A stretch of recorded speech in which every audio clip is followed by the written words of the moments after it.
Kofi's cheek touched the edge of the clay stove before he even understood what was happening. One moment, he was holding the small pot of stew with both hands, trying not to spill a drop.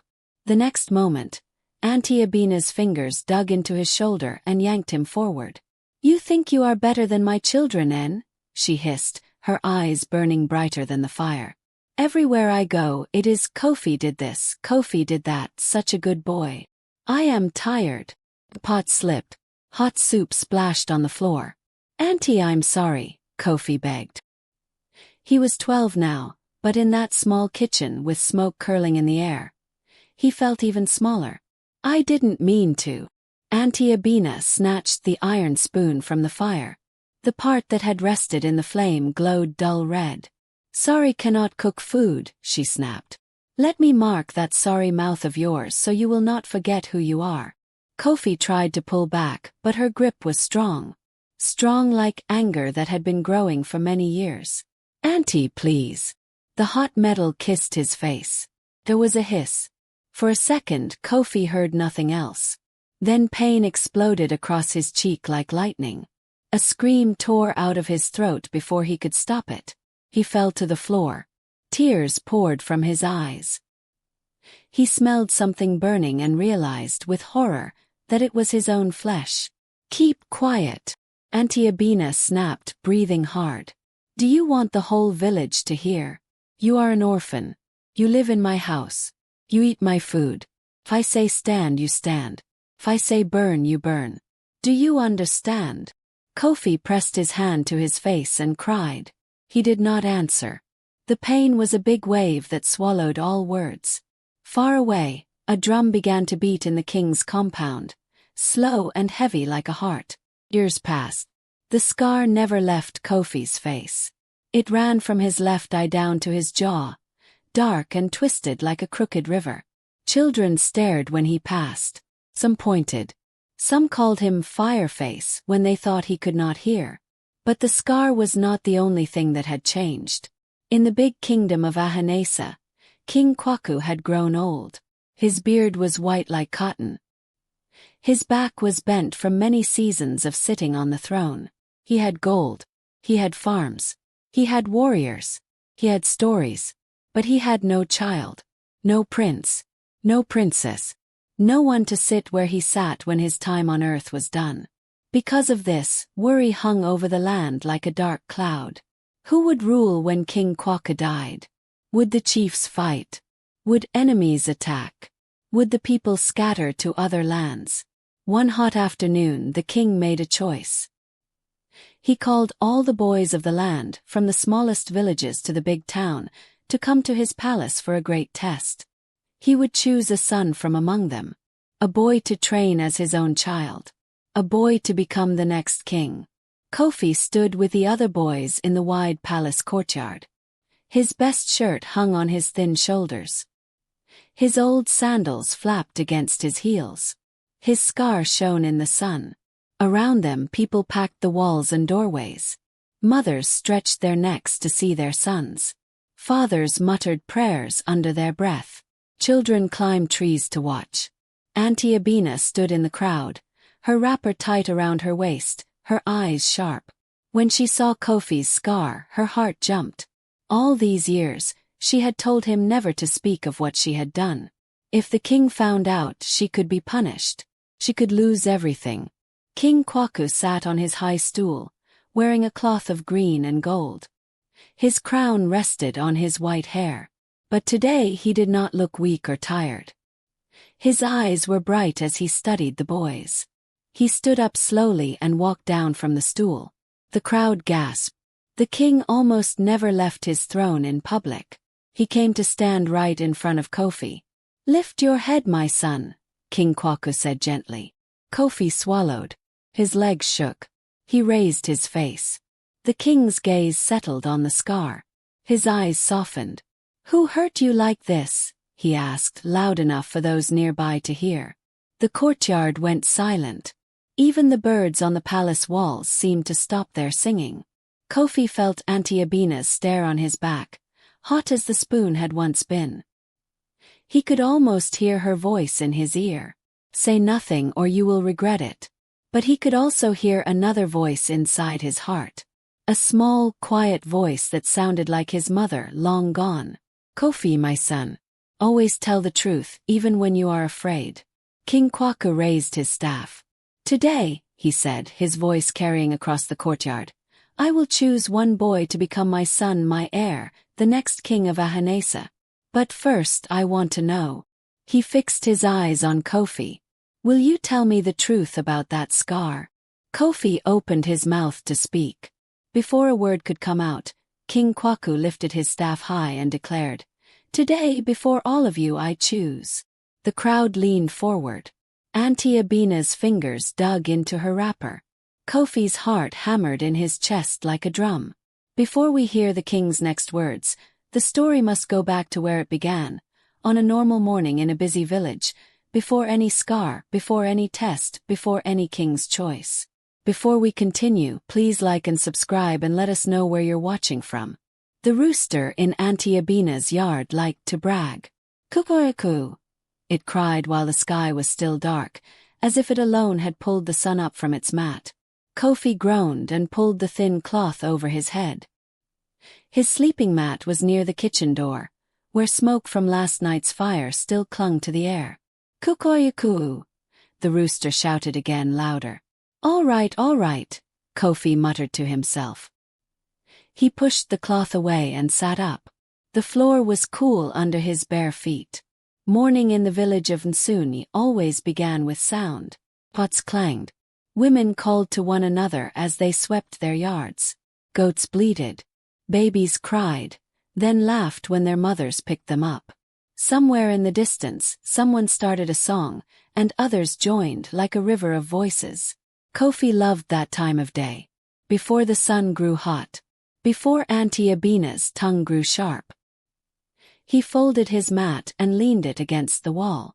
The small hut he shared with Auntie's youngest children was already bright with first light. Kofi! A voice cut through the morning like a whip.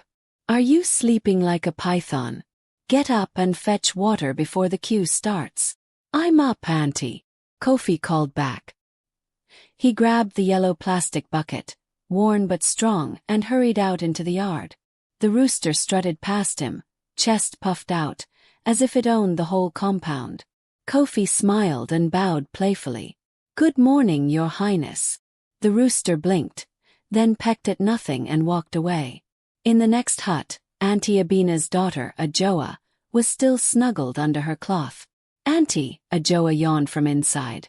I am still tired. Sleep, my egg, Auntie said gently. Kofi will do the morning work. That is why he is here. Kofi heard it, but he said nothing. He was used to it. He stepped out of the compound and onto the narrow path that led to the stream. The air smelled of wet earth and charcoal. Mist clung to the tops of the tall palm trees. Small houses of mud and thatch hugged both sides of the road, their doors waking one by one. Ei, Kofi! Old Mama Adwoa waved from her stool as he passed. Her hair was white and wrapped in a simple cloth. Going to the stream so early? Yes, Nana, Kofi said with a wide smile. He always smiled for elders, no matter how he felt inside. Auntie says I must beat the sun. Mama Adwoa chuckled. Your aunt works you like 3 boys in one. May your back not break, my child. Amen, Kofi replied. He walked on. The path sloped down, and the sound of running water grew louder. Soon he reached the stream. Many girls and boys were already there, but the place was still calm. Some laughed and splashed each other. Others filled buckets in silence, sleepy eyes half closed. The water shone gold where the rising sun touched it. Kofi set down his bucket and joined the line. When it was his turn, he stepped into the cool shallows, bent low, and dipped his bucket into the clear water. As he lifted it, drops sparkled in the air and rained down on his bare legs. Kofi! Someone shouted. He turned to see his friend Kojo waving from the bank. Kojo was the same age as Kofi but taller and always full of questions. You are carrying a whole house of water, Kojo joked.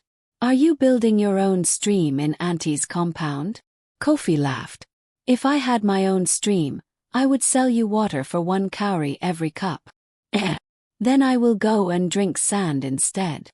The boys laughed together. For a moment, Kofi forgot about the chores waiting for him at home. He forgot that he was an orphan. Right then he was just a boy with a friend, standing in cool water on a new day. Kojo's laughter faded. He moved closer and lowered his voice. Did you hear? He asked. Hear what? The drummers at the king's palace played a strange rhythm last night. My father says the council of chiefs met until the moon went to sleep. So? Kofi shrugged. They are always meeting. Kojo shook his head. This one is different.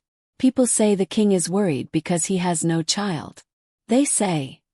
He leaned even closer. They say he might choose a boy from the village to be his heir. Kofi's eyes widened. The idea sounded like a story they told around the fire, not something that could really happen. From our village, he whispered. From any village, Kojo said. From all villages. My father says when a king has no child, everybody's future is at risk. People may fight for the throne. The land may break apart.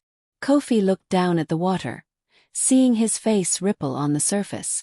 The reflection of the scar on his cheek twisted and bent. Do you think it is true? He asked quietly. Kojo shrugged. I don't know. But if it is. He puffed out his chest and raised his chin. The king will choose someone strong. Someone brave. Someone like me. Kofi laughed again, but this time the sound was softer. He knew the king lived far away in the big town. He knew he was just Kofi, the boy who did chores. Not Kofi the prince. Not Kofi the chosen. He lifted the heavy bucket onto his head. When you become king, remember me, he said. Kojo grinned. I will make you chief of water carrying. Ah, thank you, Kofi said with a mock bow. They parted at the crossroad. As Kofi walked back to Auntie Abina's house, the bucket pressing down on his neck and shoulders, his mind wandered. Imagine, he thought, just for fun. Imagine if a poor boy like me could ever walk inside the king's palace. Touch those strong gates. See those tall walls. Sit on a stool carved with lions. He shook his head at himself. Stop dreaming, Kofi, he whispered. You still have firewood to cut. Back in the compound, Auntie Abina was stirring a pot of porridge. You are slow like a snail, she said without looking up. I sent you for water, not for sleep at the stream. I'm sorry, Auntie, Kofi said, lowering the bucket carefully. The line was long. She sucked her teeth. Excuses. Excuses. Put some water in the pot, then wash the plates. After that, sweep the yard. And don't forget to go to the farm later with Kwaku to weed the cassava. Yes, Auntie. And don't break another cup, she added sharply. Last time I used my own money to buy those cups. Or do you think money grows on cocoa trees? No, Auntie. Ajoa stepped out of her hut, rubbing her eyes. She was the same age as Kofi but always smelled of soap and oil. Her dress was bright and new. Good morning, Ma, she said, hugging Auntie Abina from behind. Good morning, my golden egg, Auntie said, her voice suddenly warm. Go inside and eat. I kept the biggest piece of yam for you. Kofi felt something twist in his chest. Not anger. Not exactly. Just a small, quiet hurt. He picked up the dirty plates without a word. He was used to being the one who got the smallest piece. The last scoop. The leftovers. He had lived with Auntie since he was 5, ever since his parents died from a sickness that came with the harmattan wind.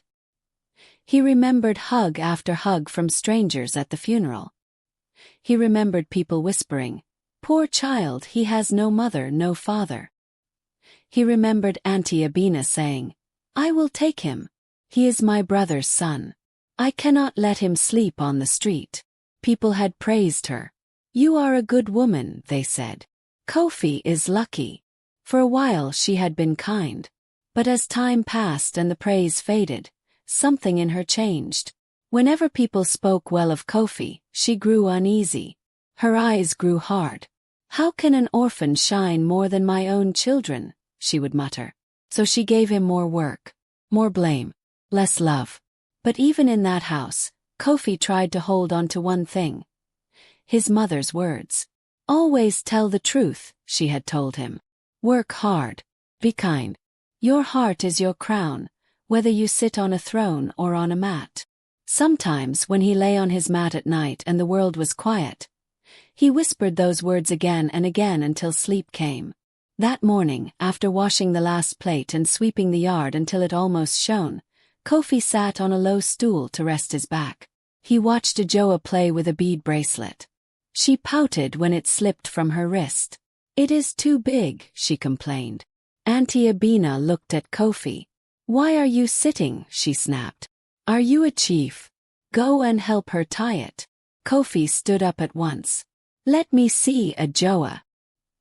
He took a piece of thin string from his pocket and cut it with a small knife. Carefully, he helped Ajoa restring the beads, making the bracelet smaller. "You are good with your hands," she said, a little surprised. He smiled. "I watch the old carver in the market whenever Auntie sends me there. Maybe one day I will be a carver too." "Carver?" Auntie scoffed. "What kind of job is that? You will stay in my house until you are old, helping with the farm. Stop dreaming and go finish the sweeping at the back." Kofi's smile faded. He lowered his eyes. "Yes, Auntie." As he swept the back of the compound, near the small plantain trees, his mind was busy. He thought about Kojo's words at the stream. He thought about the king with no child. He thought about the elders saying everyone's future rested on one man's empty stool. He thought too about himself. Would he always be the boy who did all the work and got none of the thanks? Would he always swallow his words when things were unfair? He was learning something many children learn.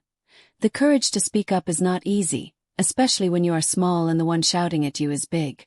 Still, he told himself, one day things will change. I do not know how, but they will. He did not know that the first step toward that change was already on its way. By midday, the village of Nsunyi buzzed with its usual life. People moved between the market and the farms. Smoke curled from many cooking fires. Children chased one another around the big iroko tree in the square. Kofi and Kojo hoed weeds on the small farm behind Auntie Abina's house. Sweat rolled down their faces. The sun beat on their backs like a drum. "I am tired," Kojo complained, leaning on his hoe. "My father should have had fewer yam mounds and more sons." Kofi laughed breathlessly. "At least your father is kind. If he sees you tired, he lets you rest." "And your aunt?" Kojo asked carefully. Kofi paused. He glanced toward the village, where Auntie's roof showed above the trees. "She is strong," he said at last. It was the safest word he could find. Kojo opened his mouth to say something else, but he closed it again. He knew how to read his friend's face. Some questions were like closed calabashes. If you forced them open, everything inside might spill and break. So they worked in silence for a while. Then something strange happened. A drum sounded from the direction of the chief's compound. Not the usual drum that called people to the market or announced a wedding. This rhythm was low and serious. Do do do do do do do do. Kojo frowned. "What is that?" Another drum answered from the far end of the village. Then another, closer. The sound rolled over the farms and paths like thunder. People began to stop what they were doing and listen. Kofi straightened up, clutching his hoe. The drumming didn't stop. It grew louder, stronger, as if the earth itself was talking. Then a boy came running down the path between the farms, waving his arms. "Come," he shouted. "Come to the square. A royal messenger has arrived from King Kwaku." Kofi felt his heart jump. "From the king?" Kojo breathed. "Do you remember what I told you at the stream?" Kofi did. "Baron King. No child. Might choose an heir." His mouth went dry. Around them, other farmers were already hurrying toward the village, wiping their hands on cloths, dropping tools in their rush. Kojo grabbed Kofi's arm. "Let's go." They ran, feet pounding the dusty path, dodging stumps and stones.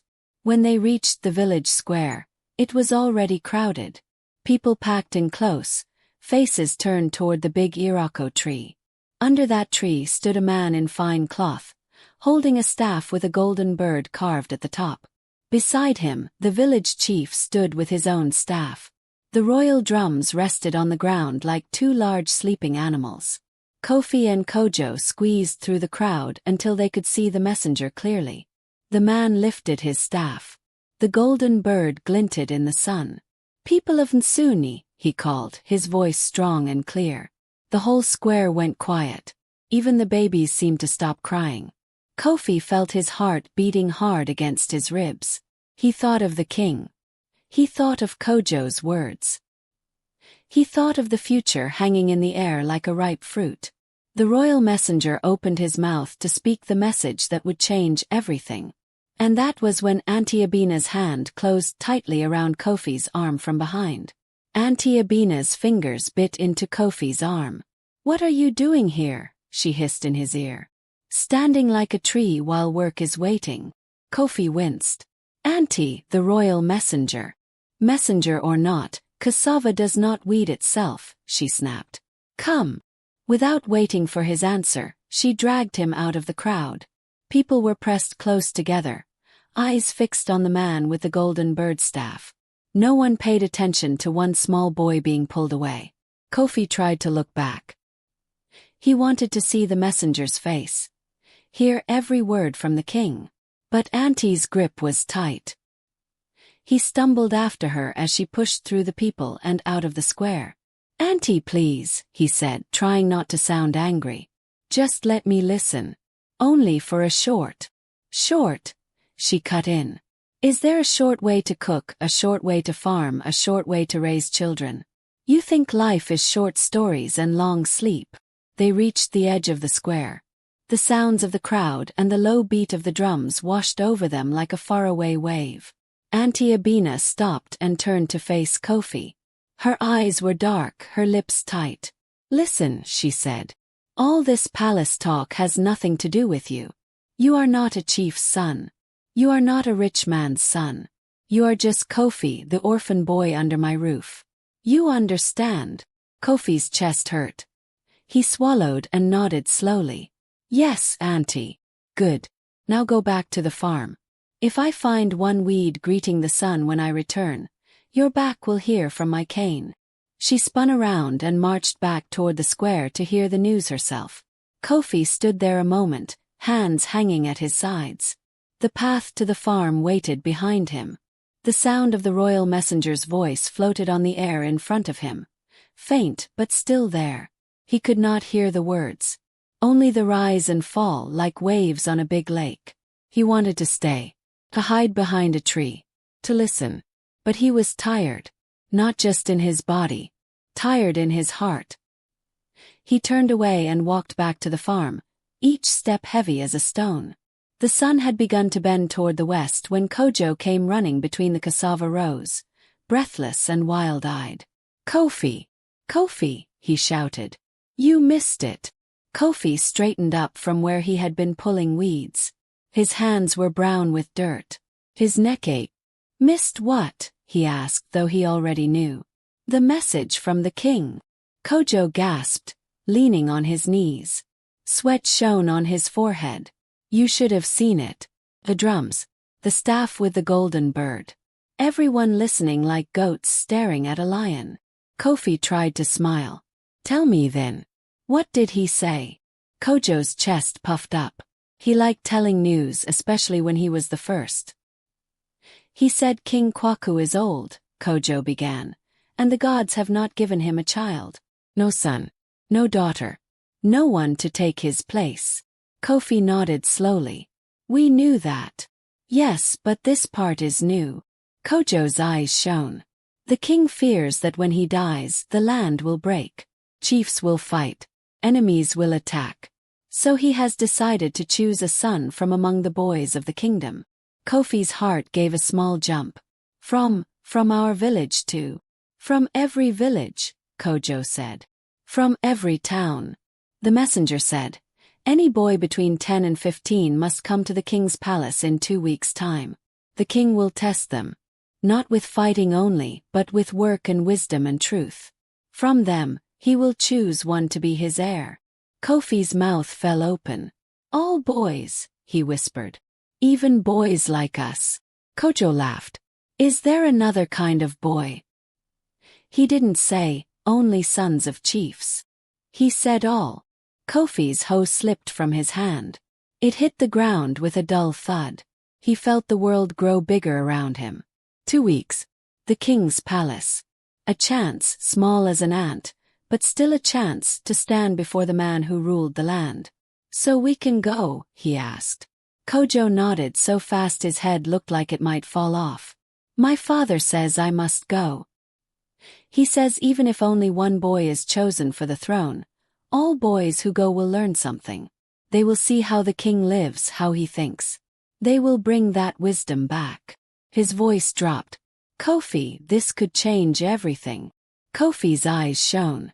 Imagine, he breathed, walking inside the palace, seeing the big drums, the long hall, the golden stool, and the king himself, Kojo added.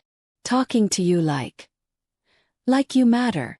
For a moment they both stood in silence, letting the picture live in their minds. Then Kojo asked, What did your aunt say? Is she happy for you to go? The dream in Kofi's head wobbled, like a pot not sitting right on the fire.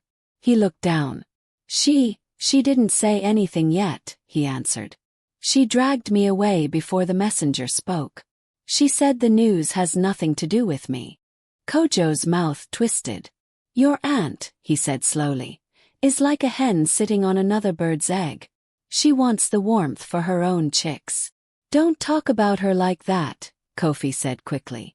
She took me in when my parents died. She also works you like a donkey, Kojo replied.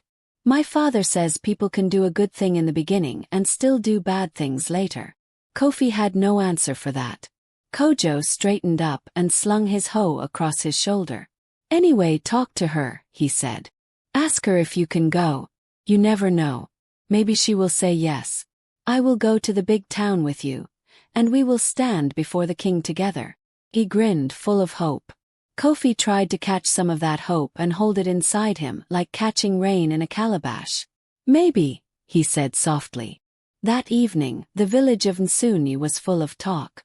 At the cooking fires, women discussed the news as they stirred soup and pounded fufu. At last, the king is thinking ahead, one said. But is it safe to choose a boy not of royal blood? Another asked. Safe or not, a third woman said. Will you stop your son from going? At the small drinking place near the square, men argued between gulps of palm wine. My boy is strong, one farmer said, thumping his chest. He can climb trees faster than a monkey. The king will see his power. Strength alone is not enough, another replied. They say the king wants a boy with a clean heart. A boy who speaks truth. And where will he find such a boy? A third man laughed. Even the goats lie when you ask who ate your yam. Children sat on mats and whispered together, their eyes wide. I will wear my best cloth, one said. I will show the king how fast I can run, said another. I will not go, a smaller boy muttered. What if the king eats boys? Ei. The others laughed. You and your stories. In Auntie Abina's compound, the fire burned low. A pot of light soup simmered, filling the air with the smell of tomatoes and smoked fish. Kofi sat on his usual low stool, cutting plantain into a bowl. His hands moved, but his mind was far away, at the palace he had never seen. He pictured wide gates, tall guards, cool floors that never knew dust. He imagined rows of drums, each with its own song. He imagined the king sitting on the golden stool, looking down at him. What would he say? What could an orphan boy from Nsuni say to a king? Kofi! He jumped. The knife slipped and nicked his finger. A small drop of blood appeared. Yes, Auntie, he said quickly, hiding his stinging finger behind the bowl. Auntie Abina sat on another stool, peeling cocoyam. Her jaw was tight. Her eyes were harder than usual. "I heard the news," she said without looking at him. "All day that is all anyone talks about. The king this, the king that. Boys going to the palace." "Yes, Auntie," Kofi said carefully. "Kojo told me." Sniff. "Kojo's father is already boasting like his son has been crowned. My boy will go, my boy will go. People love to dream." Kofi's heart beat faster. This was his chance. "Auntie," he began. "What?" she snapped. He swallowed. His mother's voice rang softly in his memory. "Always tell the truth. Speak with respect but do not hide your heart." I would like to go too," he said. Auntie Abina's hands stopped peeling. The knife hovered in the air. "The palace?" she asked slowly.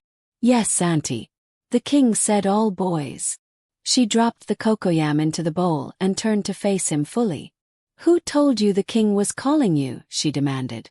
"Did he come to your mat at night? Did he whisper in your ear?" Kofi shook his head. "No, Auntie. But the royal messenger said." "The royal messenger did not come to my house to ask my opinion," she cut in. "Did he stand at my door and say, 'Auntie Abina, may we borrow your servant boy?'" "I am not a servant," Kofi said before he could stop himself. "I am your nephew." The word hung in the air between them. Auntie's eyes flashed. "And if you are my nephew," she said slowly, "you must obey me. Or do you think being an orphan gives you two heads?"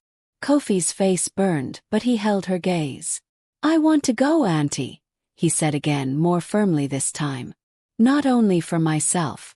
If the king does not choose a good boy, our land will suffer. You said yourself that when the chief is weak, thieves grow bold." Her mouth tightened. "So now you are giving me proverbs then," she said. "You know more than me because you carried 1 bucket of water and weeded small groundnut." "That is not what I mean," Kofi replied quietly. "I only want to try. Even if I am not chosen, I will learn something. I will bring it back." He waited. The fire cracked softly. Ajoa watched from the doorway of her hut, eyes big. For a moment, Auntie Abina said nothing. Her face was hard to read. Inside, her thoughts raced. She remembered the day she took Kofi in. The way people had praised her. The way they had called her kind and good. She had liked that. She remembered, too, how teachers and elders often spoke well of Kofi now. "He is polite," they said. "He is hardworking. He is clever with his hands." Sometimes when Ajoa and Kwaku made trouble, those same elders would sigh and add, "If only all children were like Kofi." Each time those words had stung. Now, with this talk of the king choosing a boy from among the whole land, fear crept into her heart like a shadow. What if, with his quiet ways and strong back and always smiling face, what if the king saw Kofi and liked him best? What would people say then? "They will clap for him," she thought bitterly. "They will forget my children. They will forget me." In her mind, a small mean voice whispered, "He already takes too much light in this house. Do you want him to take the light of the whole kingdom too?" Her chest felt tight. She put down the knife and rose to her feet. "Listen to me well, Kofi," she said. "You will not go." The words hit him like a blow. "Auntie," he began, "please." "No," she snapped. "The king may call every boy but not my boy. Who will fetch water if you go? Who will weed the farm? Who will carry firewood? Or do you think the king will send you back every evening to cook my food?" "I can train Ajoa and Kwaku to do more," Kofi said. "I can show them." "And you think my children are house boys like you," she flared. "My children were born to rest on soft leaves. You were born to clear the thorns." Kofi flinched. The unfairness cut deeper than the small nick on his finger. He took a breath. His voice shook, but he did not stop. "This is not only about work," he said. "It is about the whole land. The king needs help. The spirits are watching. What if I am meant to try?" Auntie Abina's face twisted. "Meant," she repeated. "Meant. You, an orphan boy, are meant for the king's palace. Her jealousy, fed for years by small comments and buried anger, suddenly boiled over. How dare he talk like this? How dare he lift his eyes so high? She took a step toward him. Listen well, she said coldly. As long as you eat my food and sleep under my roof, you will do as I say. And I say you will not go. If you try to leave this compound for the palace, if you even step toward that road on the day the boys are to travel, I swear on my mother's grave, you will regret it. Her hand reached for the long cooking spoon near the fire. She held it tight like a warning. Ajoa gasped softly. Kofi stared at his aunt. His throat felt dry. The dream that had grown in his chest since Kojo's words now felt like a small, fragile bird, trapped in a closing fist. Do you understand me? Auntie Abina demanded. Every part of him wanted to shout. It is not fair. To say, you are afraid I will shine. To say, you are thinking only of yourself. But he also knew what her anger could be like. He had seen the cane rise and fall on Kwaka's back when he stole sugar. He had seen cups fly, words fly, hands fly. He thought of his mother's words again. Truth, courage, Eunice. What did courage look like here? Was it speaking now or waiting for the right time? He dropped his eyes. Yes, Auntie, he whispered. She gave a short, sharp nod as if that settled it. Good, she said. Now finish cutting that plantain before the soup burns. She turned away and went back to the fire, her shoulders still stiff. The evening moved on. The soup was cooked. Family ate. Kofi got the smallest piece of fish as always. Ajoa and Kwaku argued about who got the softest plantain. Auntie scolded them, then laughed, then scolded again. To anyone else, it looked like an ordinary night in an ordinary house. But inside Kofi something had changed. Later, when the stars came out and the fire died down, when Ajoa and Kwaku were asleep and Auntie's snores floated from her hut, Kofi lay on his mat near the kitchen door, staring at the roof. Through a tiny hole in the thatch, he could see one bright star winking. He thought of the king, of the road to the big town, of boys from many villages walking together under the same sky. He thought of Kojo's excited face. My father says I must go. He thought of Auntie's words.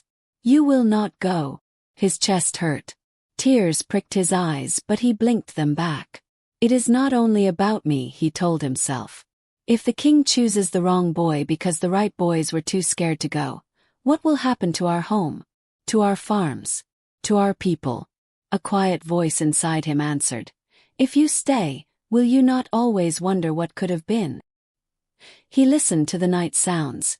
Crickets singing, an owl hooting far away, leaves whispering secrets in the wind. Then slowly he sat up. His mat creaked softly. He looked toward Auntie's hut. No movement, only steady breathing. He looked at his own small bundle in the corner. One extra shirt, a piece of soap, a short length of cloth his mother had wrapped around him when he was a baby. He had kept it all these years, folded carefully. His heart beat fast, but his hands were steady. He reached for the cloth and held it to his chest. Mama, he whispered into the dark. I am afraid, but I think I must try. I cannot stay small forever because someone else is afraid of my light. He folded the cloth again and tucked it into his shirt. In 2 weeks, when the drum beat to call the boys to the road that led to the palace, Auntie Abina would try to stop him. Right there on his mat, under the watching star, Kofi made his choice. No matter what she said or did, he would go. The days after the royal messenger's visit moved like a slow goat. Every morning the rooster still bragged. Women still swept their yards. Boys still went to the stream and to the farms. But under all the usual sounds, something new hummed in the air. Waiting. Counting. 2 weeks until the boys of the land would walk to the king's palace. Kofi felt it every time he lifted a bucket, every time he bent over a cassava mound. His body was busy, but his heart was on the road he had not yet walked. Kojo talked of little else. At the palace, he said as they worked side by side in the field, I will run faster than all the boys. The king will say, That tall one, what is his name? Kojo. Ah, this boy is strong. He jumped over a small stump to show his speed. His hoe almost flew from his hand. Kofi laughed. Just don't fall in front of the king, he teased. He may say, this boy is strong at falling. They both laughed, then fell quiet. What do you think the king will test us with? Kojo asked.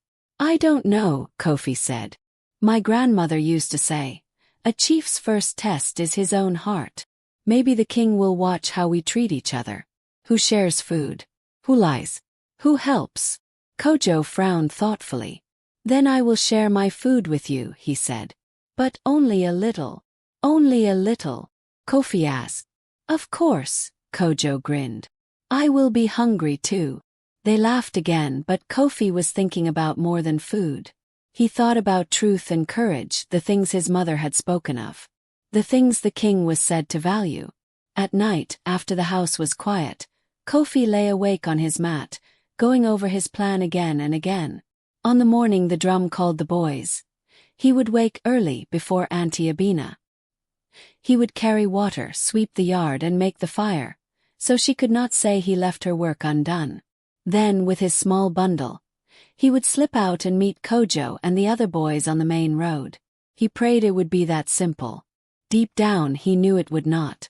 One afternoon, as the departure day crept closer, Kofi went to see old Mama Adwoa.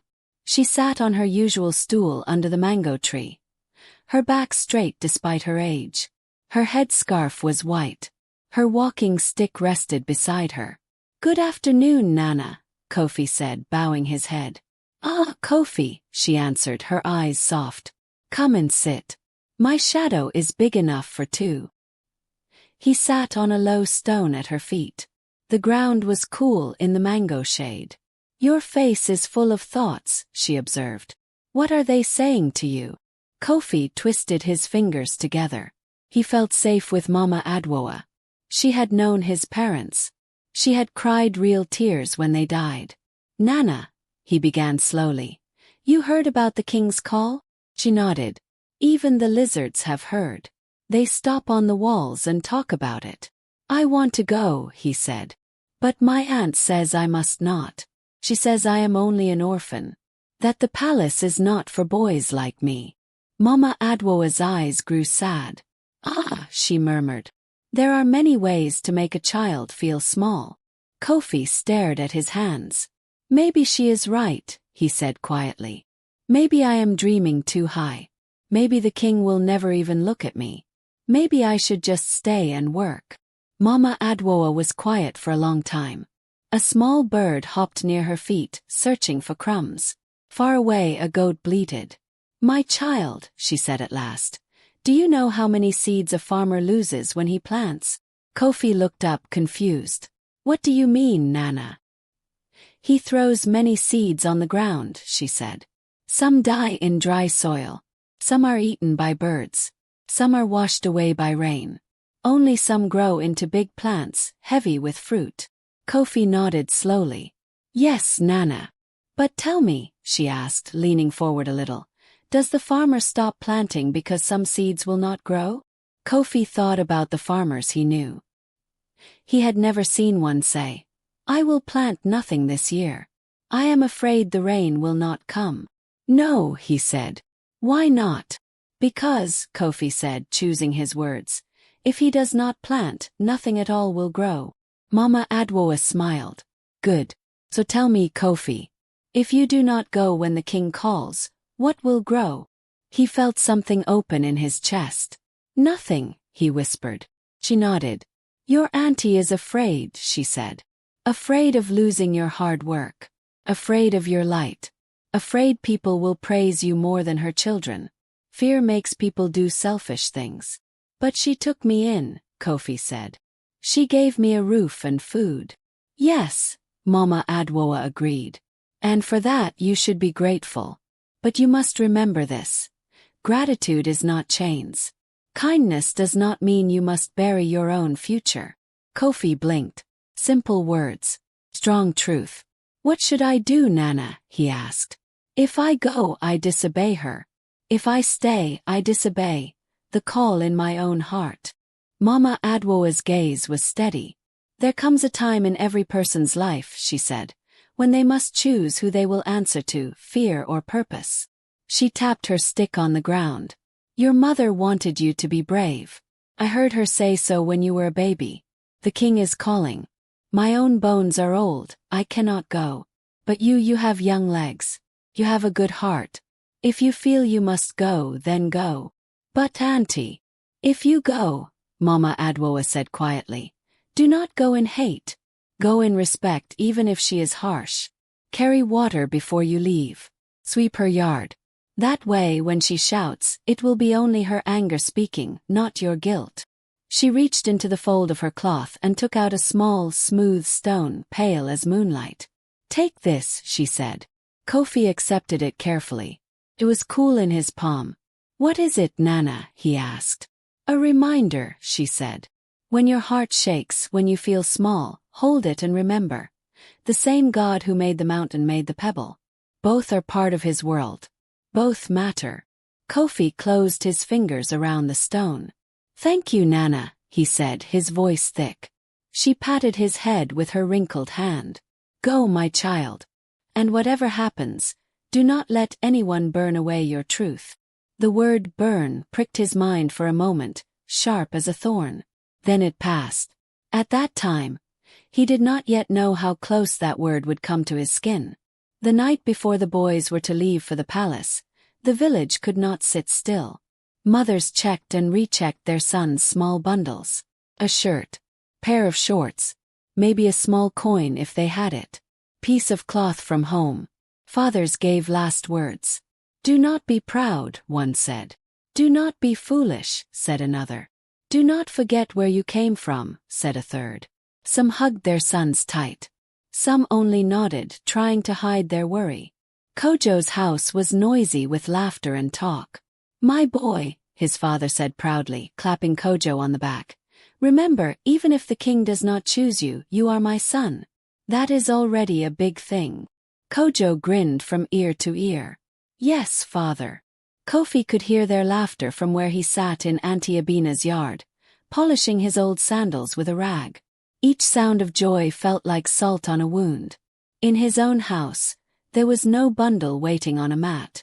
No father's hand on his shoulder. No mother's voice giving wise words. Only Auntie Abina, angry and sharp. She had been quiet and watchful all day, like a snake in tall grass. She watched every move Kofi made. When he washed plates, she was there. When he swept, she was there. When he went to fetch firewood, she sent Kwaku with him to make sure he did not wander too far. Now, as the sky turned deep blue and the first stars appeared, she stood in the doorway of her hut, arms folded. What are you doing to those old sandals? She asked. Kofi kept his eyes on his work. They are cracked, Auntie. I am trying to make them last a little longer. For what? She demanded. You are not going anywhere. He did not answer. Inside his shirt, his mother's cloth rested against his chest. In his pocket, Mama Adwoa's stone pushed lightly against his leg. He was ready. When night fell fully and the village settled, Auntie checked the door latch twice. Then she did something she had not done in many months. She came to where Kofi's mat lay near the kitchen door. You will sleep inside with my children tonight, she said. I don't want you catching cold. The words sounded kind, but her eyes were too bright. Kofi's stomach tightened. This was not care. This was a cage. I am fine here, Auntie, he said softly. The air is cool. I said you will sleep inside, she repeated, her voice hardening. Are you arguing with me now? He lowered his eyes. No, Auntie. She watched him roll up his mat and carry it into the small hut. Ajoa and Kwaku were already lying down, half asleep. Move closer, Auntie told him, pointing to a corner far from the door. There. Good. She waited until he lay down. Then she stepped back outside and pushed something heavy, a mortar used for pounding fufu, against the door. Kofi heard the scrape. He closed his eyes. She would block the door from the outside. The night felt even longer. Ajoa turned over on her mat. Kofi, she whispered. Yes. Are you sad? She asked. He thought about lying. Then he remembered his mother's words. A little, he answered. Because you cannot go, she guessed. Yes. She was quiet for a moment. It is not fair, she whispered at last. But you should stay. If you go and the king likes you better than Kwaku, Mama will be angry. Kofi's throat tightened. Good night, Ajoa, he said, his voice gentle. Good night, she yawned. Soon her breathing deepened. Kwaku snored softly. But Kofi did not sleep. He waited. He listened to the sounds of the night. Crickets, far-off drum, baby crying then calming, a goat moving in its pen. After a long time, Auntie's snores started from her own hut, slow and steady. Kofi sat up quietly. He felt for the stone in his pocket and squeezed it. Do not answer to fear, he whispered to himself. Answer to purpose. He tiptoed to the door and pushed very gently. The mortar did not move. He expected that. He looked up at the small window high on the wall. It was just a square hole, covered by a hanging cloth to keep out rain and insects. Maybe. He dragged his mat under the window, trying not to let it scrape. Then he stood on it and reached up. His fingers touched the edge of the opening. He pushed the cloth aside. Cool night air brushed his face. The window was small, but Kofi was thin. He thought he might fit. His heart beat fast. If the window broke or he fell, Auntie would wake. She would be furious. But if he stayed, he would break something else inside himself. He took a deep breath and began to pull himself up. It was not easy. He had to twist his shoulders, then his hips, then his legs. For a moment, he was stuck halfway. His ribs pressing against the hard edge. Pain shot through his side. Don't shout, he told himself. He bit his lip and pushed harder. Finally, with a small grunt, he slid through and dropped to the ground outside. His knees hit the dirt. Puff of dust rose. He froze, listening. No shout came. Auntie's snores went on, steady as a drum. Slowly, he let out the breath he had been holding. He picked himself up and brushed off his knees. The stars above seemed brighter now that he was under the open sky. He went to the small pile of firewood behind the kitchen and pulled out a bundle he had hidden earlier. His extra shirt, rolled tight with his mother's cloth inside, and a small piece of roasted yam wrapped in leaves. He tucked the bundle under his arm. His sandals waited by the doorway. He slipped them on. Forgive me, Auntie, he whispered, looking toward her hut. I do not go because I hate you. I go because something bigger than both of us is calling me. He turned and crept toward the gate of the compound. His hand had just touched the wooden bar when a voice cut through the darkness. Where do you think you are going? The question stopped him like a hand on his neck. Kofi's hand froze on the wooden bar. Where do you think you are going? The voice asked again. He turned slowly. Auntie Abina stood in the moonlight, her wrapper tied tight around her waist, her hair wrapped in a scarf. Her eyes shone in the dark like two hard stones. She held her slippers in one hand. That was why he had not heard her coming. She had been watching. Auntie. Kofi's mouth felt dry. I was just what? She cut in. Just running away like a thief. At this time of night. Her voice was low but sharp. Cut through the quiet like a knife. I am not running away, Kofi said, trying to keep his voice calm. I was going to the square. We must leave early for the palace. The road is long. Palace, palace, palace, Auntie spat. Is that all anyone can say now? Has the palace started feeding you already? Did the king send you a goat to kill for me? Kofi shook his head. No, Auntie. But the king. I do not care what the king said, she hissed. He does not live in my house. He does not weed my farm. He does not know how many cups of water you drink every day. No. I am the one who has fed you since you were small. Her voice rose. And this is how you thank me. Crawling out at night like a lizard to leave me. Her words stung. Kofi felt anger and shame fight inside his chest. I am not trying to leave you forever, he said. I will come back. I only want to answer the call. Like the other boys. Other boys have fathers and mothers, she snapped. They have their own homes to return to. You only have this place. My place. Me. And if I say you will not go, you will not go. She stepped closer, her face now very near his. Or do you think, she whispered, that because the king is calling boys, you are now too big to obey me? Kofi looked down at the ground. His fingers closed tight around the smooth stone in his pocket. Always tell the truth, his mother's voice said in his memory. Be brave, even when your legs shake. He lifted his head. I am not too big to obey you, he said. I am grateful you took me in. I know I eat your food and sleep under your roof. But the king called all boys, not some. If I stay because I am afraid of you, I will always feel wrong inside. Her eyes narrowed. So you choose the king over me. I choose what is right, Kofi said, surprised at his own words. For the whole land. If I do not go, I will always wonder if I was meant to help. Auntie Abina stared at him, breathing hard. For a moment he thought she might slap him. Instead she laughed. But it was not a happy laugh. It was sharp and bitter. Listen to this boy, she said. He thinks he is the only one the land needs. He thinks without him the king will choose a goat. I did not say that, Kofi replied, his own voice tightening. I only said I must try. I do not think I am better than anyone.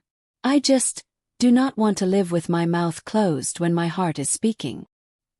He had never spoken to her like this before.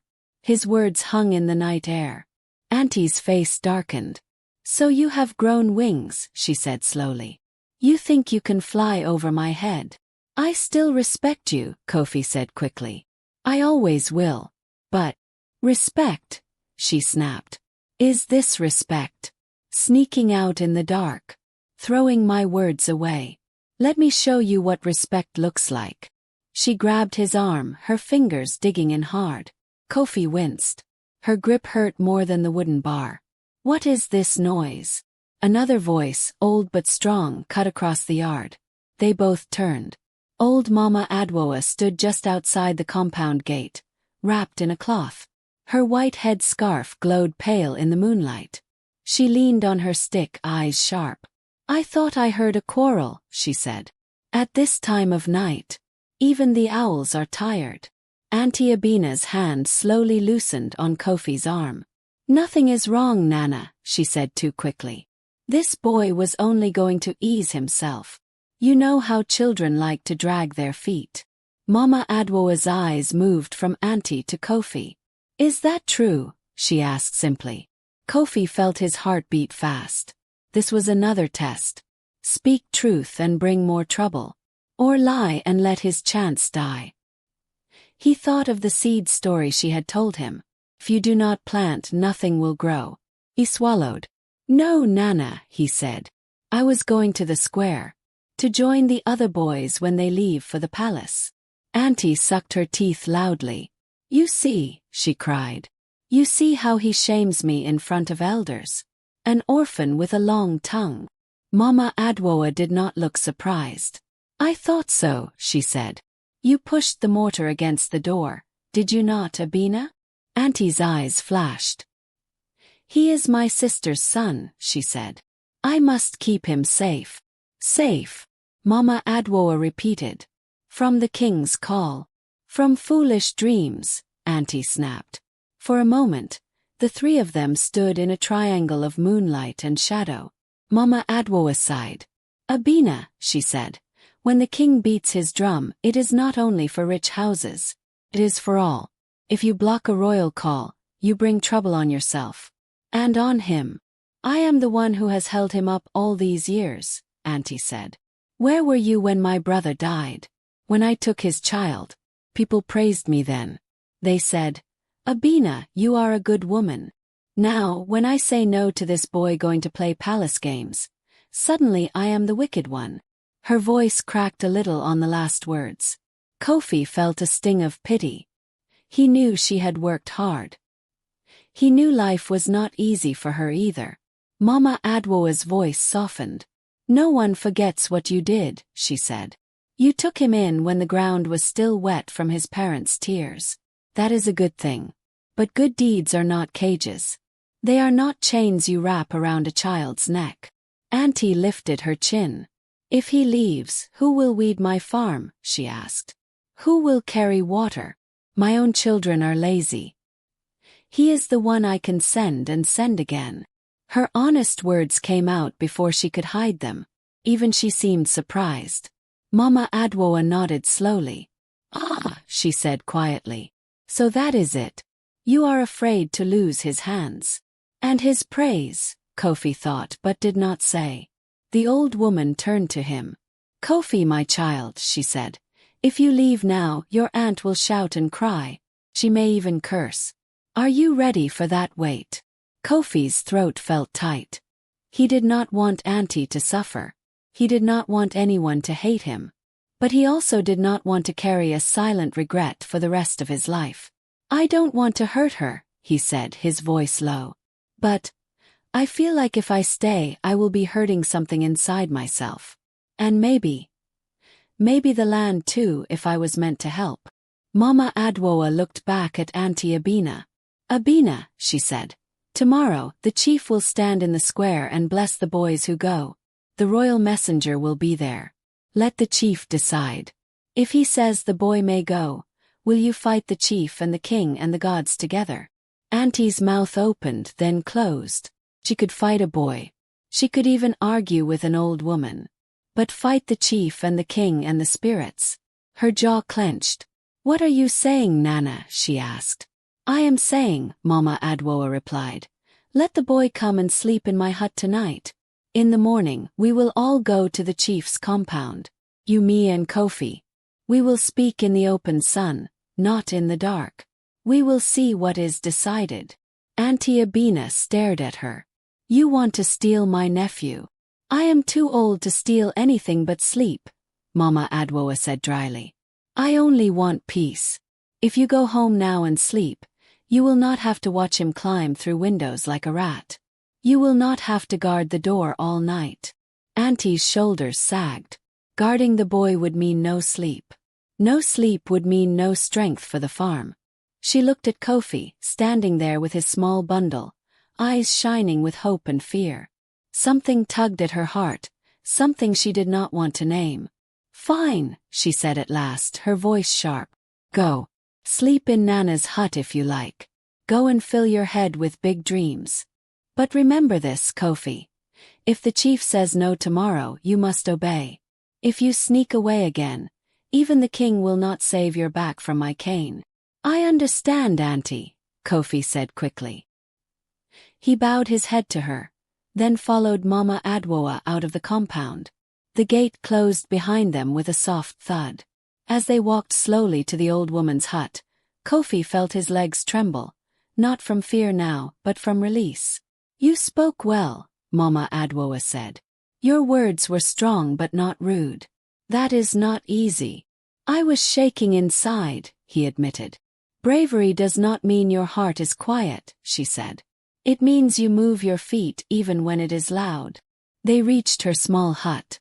Inside, the air smelled of herbs and old wood. She pointed to a mat near the wall. "Sleep," she said. "Tomorrow will be long." "Thank you, Nana," he whispered. He lay down. His eyes closed almost at once. This time he slept. The rooster's cry pulled him from a dream of drums and golden stools.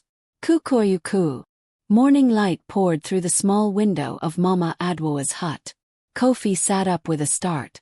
"It is today," he thought. "The day." He washed his face at the water pot, then helped Mama Adwoa sweep the small yard. She moved slowly, but she still liked her place neat. "You remember what you will say?" she asked. "Yes, Nana," he replied. Soon they walked to Auntie Abina's compound. Kofi's stomach twisted as they entered the yard. Auntie was already awake, standing by the fire, stirring a pot of porridge. Her eyes were red, as if she had not slept much. She said nothing when she saw them, only jerked her chin. "Eat," she said. They sat on low stools and ate quickly. The porridge was hot and thick. Kofi could barely swallow. His mind was already at the chief's compound. When the last spoonful was gone, Mama Adwoa stood. "Come," she said. Kofi picked up his small bundle. Auntie watched every movement. At the gate, he paused and turned to her. "Auntie," he said softly, "thank you for everything you have done for me. If the chief says I can go, I will work hard and remember your house. If he says I must stay, I will work even harder here." She looked away. "Just go," she muttered. "The porridge is getting cold in my stomach." They walked to the chief's compound. Already many people were there. Boys of different sizes and ages stood in a loose line. Some had new shirts. Some had clothes patched many times. All held small bundles. Their parents crowded around them, fixing collars, tying cloths tighter, giving last words. The village chief sat on a carved stool under a wide tree. The royal messenger stood near him, holding his staff with the golden bird. Drums beat softly like a calm heart. Kofi and Mama Adwoa took their place at the edge of the crowd. Auntie Abina joined them a short while later, her arms folded. The chief raised his hand. The drums stopped. "People of Nsuni," he called, "today your sons stand before you. The king has called them to his palace. Some will go, some may stay. But know this, all are brave to stand here." He smiled at the boys. "When you walk, remember you carry our name. Walk well." The royal messenger stepped forward. "By order of King Kwaku," he said, "all boys between 10 and 15 years who wish to come may come. No one may block them. The king needs eyes and ears and hearts from every corner of the land." His words were clear. Mama Adwoa nudged Kofi gently. "Now," she whispered. He took a deep breath and raised his hand. The chief saw him. "Yes, Kofi," he asked. "Do you wish to speak?" Kofi stepped forward. His legs felt like wood, but they moved. "Please, Nana Chief," he said, bowing. "I wish to go to the palace. But my aunt is afraid to let me go. She took me in when my parents died. I do not want to dishonor her. I also do not want to ignore the king's call. What should I do?" A small murmur ran through the crowd. The chief nodded slowly. "Where is your aunt?" he asked. Auntie Abina came forward, chin up. "I am here," she said. "Why do you not want the boy to go?" the chief asked gently. She felt many eyes on her. It made her skin itch. "He is my brother's son," she said. "He works hard on my farm.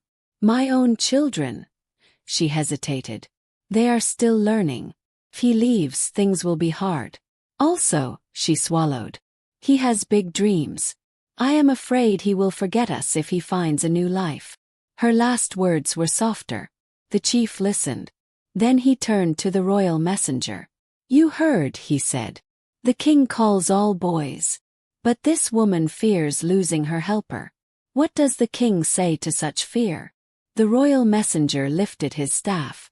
"The king knows work is heavy," he said. "He knows every house needs hands. But he also knows the land needs leaders with brave hearts.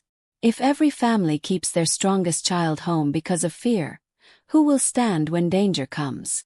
He looked at Auntie Abina. "The king says, let the boy go if his heart is willing. If he is not chosen, he will return with new wisdom and honor your house. If he is chosen, your house will still not be forgotten. Who will forget the woman who raised the king's son?" The people murmured again. Some nodded. A few smiled at Auntie. Chief spoke. "Abina," he said, "you have done a good thing raising this boy. Do not spoil that good thing now. Let him go. Release him with blessing, not curses." Auntie's eyes filled before she could stop them. Tears shone, which made her angry with herself. She looked at Kofi, standing there with his bundle. His face open, hopeful, afraid. He looked so much like her brother in that moment that her chest hurt. "Fine," she said roughly. "Let him go. Let the king see him. If he likes him, he can keep him. Maybe he will send me a fat goat one day. She tried to laugh, but the sound broke. Kofi's heart leaped. He fell to his knees and touched her feet. "Thank you, Auntie," he said. "I will not forget you. I promise." She pulled her feet away, embarrassed by the attention. "Stand up," she muttered. "People are looking at us." The chief raised his hand again. "Then it is settled," he said. "All boys who wish to go, line up. You will leave when the big drum sounds." The boys began to form a line. Parents hugged them, pressed things into their hands, spoke fast last words. Kojo found Kofi in the crowd. "You did it," he whispered. "I thought your aunt would hold you until your hair turned white." "So did I," Kofi admitted, breathless. They both laughed, shaking with relief. For a moment the world felt full of light. But not all hearts in the square were light. Auntie Abina stood at the back, watching. The chief's words still rang in her ears. Who will forget the woman who raised the king's son? Yes, she thought. They will praise me. But they will praise him more. They will clap for him while I am old and tired at home. They will say, "Kofi the wise one. Kofi the chosen." Everyone will forget how I fetched water for him when he was a baby. They will forget how I carried him on my back after his parents died. Her hands clenched around the edge of her cloth. "He will go to the palace," she told herself, anger and hurt mixing like bitter herbs. "He will eat good food. People will bow to him. And me. They will say, 'Ah, that is Kofi's aunt. The one who still walks barefoot.'" Jealousy crawled into her heart and sat there, heavy. Still, the chief had spoken. The royal messenger had spoken. She could not now drag the boy away in front of everyone. But in her own house, there she still had power. Moments later she thought of a plan. A plan so dark that it could ruin Kofi's life before the next day. Will Kofi be able to escape her evil plan? Or will she succeed in ruining his life before the day breaks?